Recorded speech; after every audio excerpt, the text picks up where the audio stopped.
My wife left me and our 2 kids for a better job, only for me to discover she was cheating with her boss. My name is Philip, and I'm 33 years old. For the past decade, I thought I had everything figured out. A stable job, cozy home, 2 amazing kids, and a wife I loved more than anything, Sarah. But standing in our living room now, watching her pack her suitcase, I could feel everything slipping away. The woman I had built my life with was leaving, and no matter how much I tried to understand, I couldn't shake the sinking feeling in my gut that this wasn't just about a job.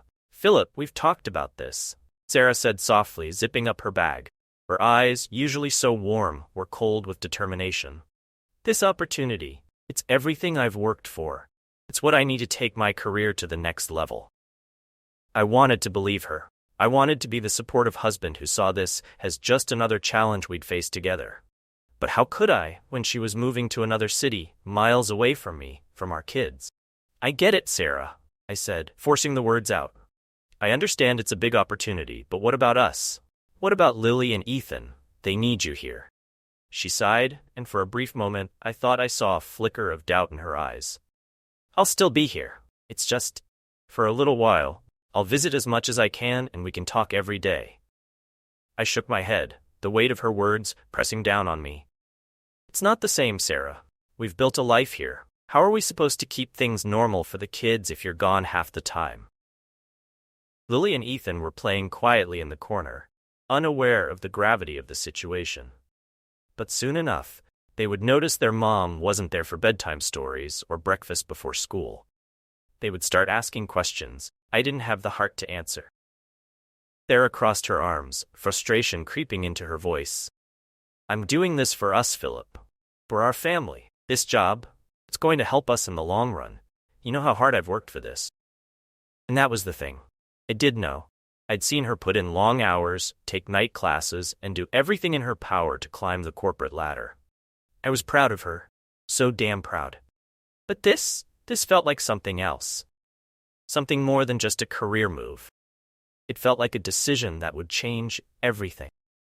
"I'm not saying you haven't worked hard," I said, struggling to keep my voice steady. "But is it really worth leaving us behind? Can't we find another way?" Her eyes softened, and for a moment I thought she might change her mind. But then she shook her head, her resolve hardening. "Philip, I need this. I need to do this for me. If I don't take this chance, I'll always wonder what could have been." I opened my mouth to argue, to plead with her to stay. The words stuck in my throat. How could I stand in the way of her dreams? I had always promised to support her, no matter what, but I never thought that promise would mean watching her walk out the door. Ethan, our youngest, toddled over and tugged on Sarah's sleeve. "Mommy, are you going on a trip?" She knelt down, her voice suddenly tender as she cupped his small face in her hands. "Yes, sweetie. Mommy has to go away for a little bit. I'll be back soon. Okay? I love you so much." He nodded, not fully understanding, and hugged her tightly. My heart twisted as I watched them, knowing that no matter how many times she said she'd be back, things would never be the same. Lily, who was older and more observant, stayed in the corner, her big brown eyes filled with questions she didn't dare ask. "I'm going to miss you guys so much," Sarah said, her voice thick with emotion as she stood up. She glanced at me, and I could see the guilt written across her face. "I'm sorry, Philip. I really am, but I need you to trust me. This is the right thing for us." I wanted to scream that it wasn't, that she was making a mistake, but I didn't. I just nodded, trying to hide the hurt that was threatening to spill over. "I hope you're right," I whispered. The doorbell rang, signaling the arrival of the car that would take her to the airport. She picked up her suitcase and paused at the doorway, looking back at us one last time. "I'll call as soon as I land," she said, her voice soft but distant. And then she was gone. The door clicked shut behind her, leaving a hollow silence in its wake. I stood there, frozen in place, staring at the spot where she had just been. Felt surreal, like a nightmare I couldn't wake up from. The reality of it was too heavy to fully grasp in that moment. "Daddy?" Lily's small voice broke through the quiet, and I turned to see her standing by my side, her eyes wide with confusion. "Is Mommy coming back?" I crouched down to her level, pulling her into a tight hug. "Yeah, sweetheart, she'll be back. I said, even though I wasn't sure if I believed it myself. But for now, it's just us, okay? We're going to be okay. She nodded, but I could see the doubt in her eyes, a reflection of my own uncertainty. Ethan wrapped his little arms around my neck, oblivious to the storm brewing around us. I held them both close, trying to reassure them, even as my own heart was breaking. As I sat there with my children, the weight of what had just happened finally began to sink in. Sarah was gone, and while she might come back to visit, I knew deep down that things would never go back to the way they were. This wasn't just about a job. This was about Sarah choosing a life that didn't fully include us. And I had no idea how we were going to navigate the days, weeks, and months ahead without her here. But I had to be strong. For Lily, Ethan, they were counting on me now more than ever. And even though I felt like I was standing on the edge of a cliff, about to fall into an abyss of uncertainty, I knew one thing for sure. I couldn't let them down. The days after Sarah left blurred into a series of routines that felt both familiar and foreign. Every morning, I'd get up early to prepare breakfast for Lily and Ethan, pretending everything was normal, even though it wasn't. The sound of cartoons in the background as they ate cereal seemed to fill the silence left by Sarah's absence. I was trying, really trying. But no matter what I did, I couldn't shake the emptiness that crept into every corner of the house. The first few days were the hardest. I kept expecting her to walk through the door, her usual smile lighting up the room. I caught myself looking at my phone constantly, waiting for her to text or call, and she did call, at least at the beginning. We'd talk for a few minutes, exchange pleasantries, but it always felt distant. Mechanical, like she was already 1,000 miles away, even though it had only been a few days. I tried not to let the kids see how much it was affecting me, but Lily was too smart for that. One night, after I tucked her into bed, she looked up at me with those big questioning eyes. "Daddy, when's Mommy coming home?" I froze. I'd been dreading that question. I forced a smile, brushing a strand of hair from her face. "She'll be back soon, sweetheart. She's just busy with work." "But why does she have to be so far away? Can't she work here?" Her voice was small, but the sadness in it hit me like a punch to the gut. "I don't know, Lily. I wish she could." It was the only answer I had. And it was the truth. I had no idea why Sarah had chosen to be so far away. I wanted to believe it was just about the job. But the more time passed, the more I questioned everything. Ethan, on the other hand, was still too young to fully understand what was happening. He missed Sarah, of course. He asked about her every day, but he was more easily distracted.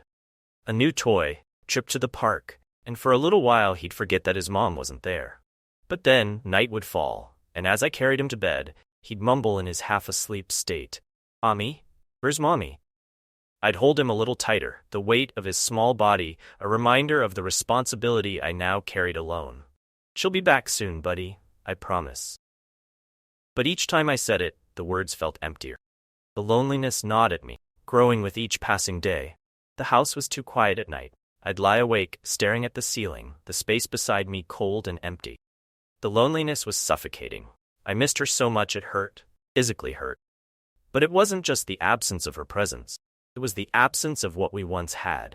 The laughter, the late-night talks, the way we'd collapse into bed together after a long day and feel like everything would be okay because we had each other. Now it was just me. Alone. Work became a reprieve, in a way. At least there I had something to focus on. Something to distract me from the constant ache in my chest. But balancing work with the demands of being a full-time parent was exhausting. I'd rush out of meetings to pick up the kids from school, juggle conference calls while making dinner, and stay up late finishing emails after they went to bed. I was stretched thin. I could feel myself cracking under the pressure. One evening, after a particularly rough day, I found myself standing in the kitchen, staring blankly at the dirty dishes piled in the sink. Kids were in bed, and the silence was deafening. My hands shook as I gripped the edge of the counter, trying to hold it together. But I couldn't. The weight of everything crashed down on me, and before I knew it, I was sobbing. Quiet, desperate sobs that I didn't even recognize as my own. I hadn't cried in years. Not like this. But the loneliness, the frustration, the exhaustion, it all overwhelmed me. I was trying to be strong, for the kids, for myself, but I felt like I was failing. I had no idea how long I stood there, tears streaming down my face, but when I finally pulled myself together, I realized something. I couldn't do this alone. I needed help. The next day, I called my mom and asked if she could watch the kids for a few hours so I could have some time to myself. She didn't ask questions, just said she'd be over in an hour. When she arrived, she took one look at me and hugged me tight. "It's okay to admit you're struggling, Philip," she whispered. I nodded, not trusting myself to speak. I hadn't told anyone how hard it had been, not even my closest friends. I was ashamed that I couldn't handle it all on my own, that I wasn't strong enough to keep everything together.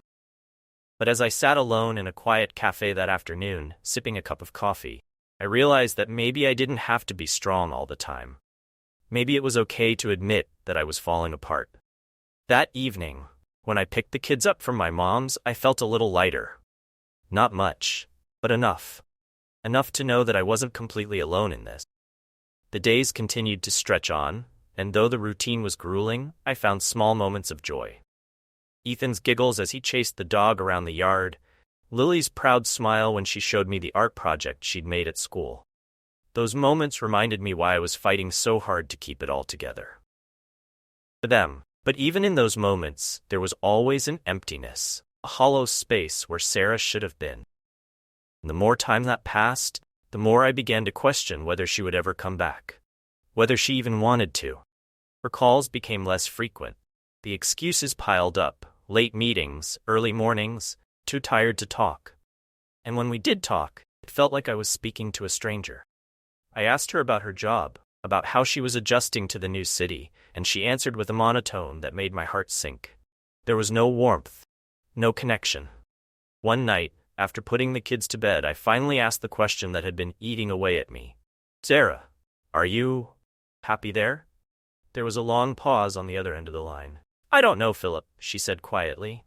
"It's different here. I'm just trying to figure things out." Her words were like a punch to the gut. I wanted to scream at her, demand answers, to ask how she could leave us like this and not know if she was happy. But instead, I swallowed my anger and whispered, "I hope you do." After we hung up, I sat in the dark living room, the weight of her words pressing down on me. I realized then that maybe this wasn't just a temporary situation. Maybe Sarah wasn't coming back. Not really. And as much as that thought terrified me, I knew I had to be ready for whatever came next. Because for better or worse, the kids and I had to keep going. Even if she didn't. It all started with a text, an innocent notification that popped up on my phone while I was getting Ethan ready for bed. I hadn't meant to look. Sarah had been messaging more frequently, and I assumed it was just her checking in. But this one was different. Preview on the screen showed a short, cryptic message. "Looking forward to tomorrow, John." My heart skipped a beat. Don. I didn't know a John. As far as I knew, Sarah hadn't mentioned anyone by that name since she'd taken the new job. At first I brushed it off. Maybe it was nothing. Maybe it was just a colleague she hadn't talked about, someone she worked with. But as I tucked Ethan into bed that night, a pit in my stomach grew. I couldn't shake the feeling. Something wasn't right. Later that evening, after the kids were asleep, and the house was once again swallowed by silence, I sat on the couch, staring at my phone. My hands trembled as I scrolled through our text conversations, trying to piece together anything I might have missed. Sarah hadn't been exactly forthcoming about her new life in the city, and I hadn't pressed her on it. I'd wanted to trust her. I'd wanted to believe that we were just going through a rough patch, that the distance was temporary, and we'd find our way back to each other. But the nagging voice in my head wouldn't let me rest. So I did something I never thought I'd do. I opened her messages. I hated myself for it, felt sick even thinking about invading her privacy like that, but something inside me screamed that I needed answers. At first, everything seemed normal. There were work-related texts, new messages from friends, nothing out of the ordinary. But then I saw it, a string of messages from someone saved as J in her contacts. My pulse quickened as I opened the conversation. It wasn't long before the pit in my stomach turned into a deep, sinking feeling. Had a great time at lunch today. Can't wait for tomorrow. Jay. Me too. I really needed that break. See you then, Sarah. There were more messages like that, all casual but strangely intimate. Conversations about meetings, lunches, drinks after work. But it wasn't just the content, it was the tone, the way they spoke to each other, the frequency of the messages. There was a familiarity, a closeness that didn't sit right with me. My heart pounded in my chest as I kept scrolling. And then I saw the one message that made everything crash down around me. "You looked beautiful today. I can't stop thinking about you." I felt like I'd been punched in the gut. The words blurred in front of me, and for a moment, I couldn't breathe. I reread the message over and over, praying it was somehow misinterpreting it. But there was no mistaking the meaning behind those words. Whoever this John was, he wasn't just a colleague. He was something more. I sat there for what felt like hours, staring at my phone, my mind racing. I tried to convince myself that maybe it was nothing, that I was jumping to conclusions. But deep down, I knew this wasn't just a friendly exchange. I knew there was something going on between Sarah and this John.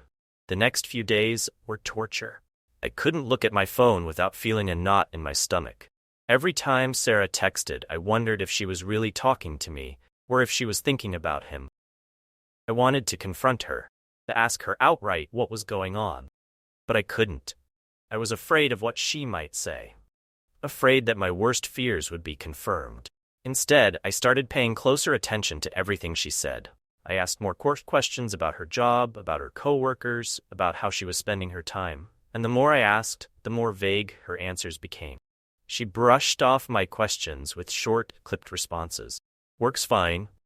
Busy day. Nothing exciting." It was like she was deliberately keeping me in the dark. One evening, after the kids were in bed, I decided to dig a little deeper. I searched online for the company Sarah worked for, looking for any mention of this John. It didn't take long to find him. John Richardson, the regional director of her company. He was older than Sarah, maybe in his mid-40s, and from what I could gather, he was well respected in his field. But none of that mattered. All I cared about was the fact that he was spending time with my wife. That, by all rights, should have been mine. I scrolled through his social media, looking for any clues that might confirm my suspicions. But his profiles were clean, professional. There were no personal photos, no obvious signs that he was involved with anyone. Still, I couldn't shake the feeling that there was more to the story. The final straw came when I overheard a phone conversation between Sarah and John late one night. I had just put the kids to bed when I heard her voice, muffled but unmistakable, coming from the other room. She was laughing, a sound I hadn't heard from her in weeks. My heart sank as I realized who she was talking to. I stood frozen in the hallway, listening to her side of the conversation. She was talking about her day, about work. But there was something in her voice, a lightness, flirtatious tone that I hadn't heard in months. It was like she was a different person, someone I didn't recognize. As I stood there, the reality of the situation hit me like a freight train. Sarah wasn't just distant. She wasn't just preoccupied with her job. She was emotionally and possibly physically invested in someone else. And that someone else was her boss. I wanted to storm into the room, to demand answers, to make her admit what was going on. But I couldn't. Not yet. I needed more than just suspicions. I needed proof. So I stayed quiet. I waited for her to finish the call, my heart heavy with the weight of what I had just discovered. That night, I barely slept. My mind was racing, my thoughts a chaotic mess of anger, betrayal, and sadness. I knew I had to confront Sarah, but I wasn't sure how. How do you ask the person you love if they've been lying to you? How do you prepare yourself for the possibility that your marriage might be over? The next morning, I woke up with a plan. I'd wait until the kids were at school, and then I'd confront Sarah. I'd ask her about John, about the messages, about the late-night phone calls. I'd demand the truth, no matter how much it hurt. But as I got the kids ready for school, as I packed their lunches and kissed them goodbye, a sense of dread settled over me. Deep down, I already knew the truth. I just wasn't ready to face it. And when Sarah walked through the door that evening, I felt the weight of my suspicions press down on me like a crushing burden. The moment I had been dreading was here. It was time to confront the lies. The truth hit me like a tidal wave. One moment, I was holding on to the fragile hope that this was all a misunderstanding, product of my own insecurities. In the next moment, every illusion I had built around Sarah, our marriage, and our life together came crashing down, leaving me drowning in the wreckage. It was a Wednesday evening. Sarah had come home late again, her usual excuse ready before I even asked. Work ran long. John needed me to stay and finish a project. Her words, once so casual, now felt like a dagger twisting in my chest. I knew I couldn't keep playing along. I couldn't pretend anymore that this was normal or that everything was fine. After the kids went to bed, I waited for the right moment. The weight of what I was about to say felt unbearable. But I had no choice. I couldn't live with the lies any longer. I need to talk to you, I said, my voice surprisingly steady even though my heart was racing. Sarah looked up from her phone, her brow furrowing slightly, sensing something was wrong. What is it? She asked, setting her phone aside. I took a deep breath, every muscle in my body tensing as I prepared for the confrontation. I know about John. Her face went pale, and for a split second, I saw the flash of panic in her eyes. It was enough to confirm everything, even before she spoke. That look, that momentary loss of control, told me all I needed to know. She was guilty. I don't know what you're talking about, she said, her voice trembling ever so slightly. Don't do this, I pleaded, my voice cracking as the emotions surged to the surface. I saw the messages. I've heard you on the phone with him. I know something's been going on, Sarah. Don't lie to me. She opened her mouth to respond, but no words came out. She just sat there, staring at me with wide eyes, as if she couldn't believe the moment had finally arrived. I could see her mind racing, trying to figure out how to get out of this, how to explain it all away. But there was no escape now. We were past that. How long? I asked, my voice barely above a whisper. How long have you been seeing him? She looked down at her hands, her fingers twisting nervously in her lap. For what felt like an eternity, she said nothing, and then finally she spoke. Philip, I didn't mean for this to happen, she said softly, tears welling up in her eyes. It got out of control. I never wanted to hurt you. Words hit me like a punch to the gut. I felt the air leave my lungs as the reality of what she was saying sank in. She wasn't denying it. She wasn't even trying to justify it. She was admitting to the affair. The betrayal I had feared, the one I had tried so hard to ignore, was real. How long? I asked again, my voice sharper this time, fueled by the anger building inside me. A few months, she whispered, her voice barely audible. Started after I took the new job. I didn't plan it, Philip, I swear. Just happened. It just happened. As if that made it any better. As if that excused the lies, the deceit, the nights I had stayed up worrying about her while she was out with him. I stood up, pacing the room as the anger boiled over. How could you do this to us? To me, to our kids? I demanded, my voice rising. We've built a life together, Sarah. We have a family. And you threw it all away for him? I didn't throw it away, he cried, standing up to face me. I'm still here. I'm still trying to be a good mother, a good wife. But things between us, they haven't been the same for a long time, Philip. You know that. Her words stung, but there was a kernel of truth in them. Our relationship had been strained for months, maybe even years. The distance between us had grown slowly, so slowly that I hadn't noticed just how far apart we had drifted until it was too late. But that didn't excuse what she had done. That didn't justify the betrayal. I don't care how bad things got between us, I shot back. You had a choice, Sarah. You could have talked to me, we could have worked through it, but you chose to go behind my back, to betray me with him. She wiped at her tears, shaking her head. I know I made a mistake. I'm so sorry, Philip. I don't know what else to say. Sorry. That word felt so hollow, so meaningless in the face of everything I had just learned. How could she be sorry when she had been lying to me for months, when she had been living a double life, pretending that everything was fine while she carried on with her boss behind my back? I trusted you, I said, my voice breaking. I trusted you with my heart, with our family, and you destroyed it.